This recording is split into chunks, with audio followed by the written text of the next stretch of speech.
Some words from Psalm 118, verse 24. This is the day that the Lord has made. Let us rejoice and give thanks for it. I think it was St. Francis who encouraged his followers to use those words every morning the moment they opened their eyes. And I believe I'm right again in saying that the Franciscan liturgy, the Franciscan worship, every morning that's the words that they use to begin their liturgy. Welcome back. Today is our first thought for the day in September, having just had the August recess or break. I hope that whatever you were doing in August, many of you perhaps were still at work, some of you will be at home, and others might have been on holiday, like myself and Barbara, and I hope that you had a good August. But it's a pleasure to welcome you back at the start of September with this first thought for the day. And I want to talk a little bit about what we're doing in the chapel over the next few months. First of all, we are resuming our thought for the day on a Tuesday. Secondly, on Thursday, our weekly newsletter will go out. We're going to look at this, a small team of us, and see how we might be able to improve it slightly. I think the technical term is tweet, or is that just me making that up? But anyway, we're going to look at that and see how we might revise it over the coming weeks. What we're not going to do is we're not going to carry on with the online service on Sunday. Now, I know this will be a bit of a disappointment to some of you. I know that you've welcomed it, loved hearing David Suchet, Cortland, perhaps myself and others who make up that service. But it's my wish, my desire and my hope to try and encourage people back into church now that we have a little bit more freedom, even though we're going to have to learn to live with COVID. It's about coming back to church also that I want to say a few words as well. I've had one or two people approach me saying, what's the attitude towards masks? As with yesterday's Sunday worship, when it was wonderful to welcome back the choir and to welcome back friends from the chapel, visitors, and, for example, the Buffs Regimental Association, who always join us on the first Sunday in the month. But some of those people decided they would continue to wear masks. That's absolutely right.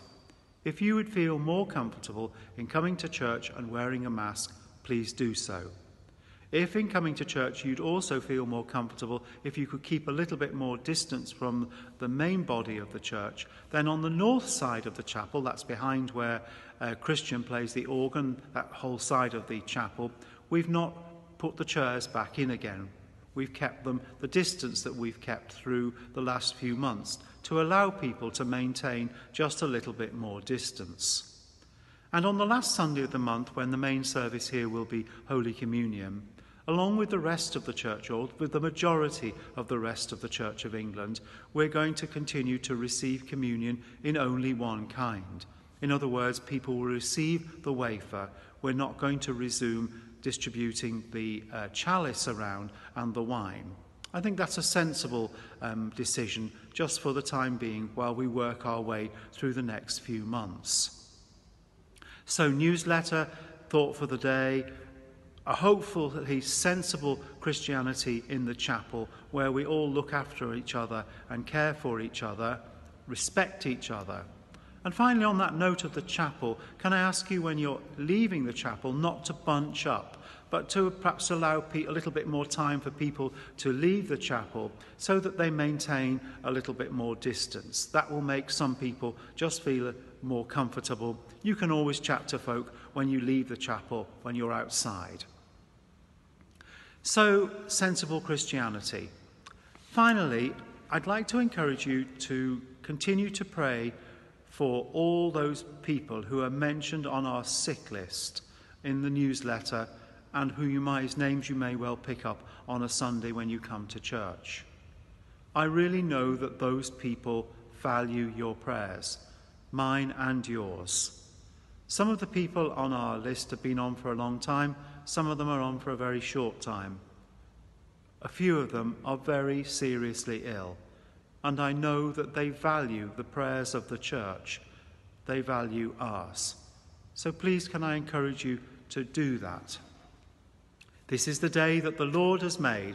Let us rejoice and give thanks for it.